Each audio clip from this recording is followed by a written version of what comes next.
Bonjour ou bonsoir, cela dépend de l'heure à laquelle vous me regardez ou de l'endroit depuis lequel vous me suivez. Aujourd'hui, nous parlerons du dépôt des garanties, ce que d'autres aussi appellent la caution. C'est quoi le dépôt des garanties? Qu'est-ce que la caution? La caution est une somme d'argent que le locataire s'engage à payer au bailleur lors de la conclusion d'un contrat de bail à usage d'habitation. Alors, nous nous posons bien la question, sinon plusieurs personnes se posent la question, de savoir est-ce que la caution est obligatoire? Dans un premier temps, de savoir aussi quel est le rôle de la caution. Enfin, de savoir quel est le montant légal de la caution. La loi 1588 du 30 décembre 1988, en son article 44, pour paraphraser, nous explique déjà comment se passe le paiement de la caution et qui doit la payer et à quoi ça sert. Alors, nous prendrons cet article pour répondre à nos trois questions. Nous pouvons déjà dire d'entrée que la question n'est pas obligatoire tant que le bailleur n'en a pas fait la demande.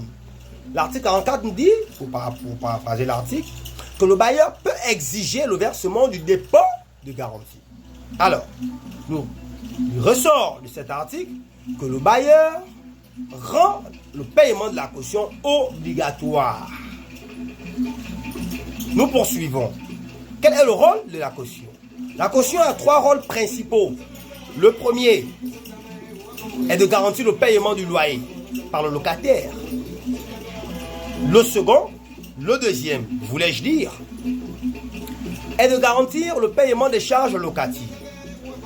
Le troisième est de garantir l'exécution des réparations locatives. Enfin, quel est le montant légal de la caution? La caution ne peut excéder ou ne peut dépasser le montant égal à celui de 3 mois de loyer. Voici pourquoi le législateur nous dit dans la loi précitée et dans l'article précité qu'un bailleur ne peut demander au locataire de payer une caution supérieure à 3 mois de loyer. Exemple, si tu payes 50 000 par mois, tu ne peux pas payer une caution de 200 000. Tu ne pourras payer une caution inférieure ou égale à 150 000. Maintenant que tu connais la loi, tu es libre de te défendre. Merci de m'avoir suivi. Je vous dis à bientôt. N'oubliez pas de laisser vos impressions en commentaire et surtout n'oubliez pas de vous abonner. Ciao.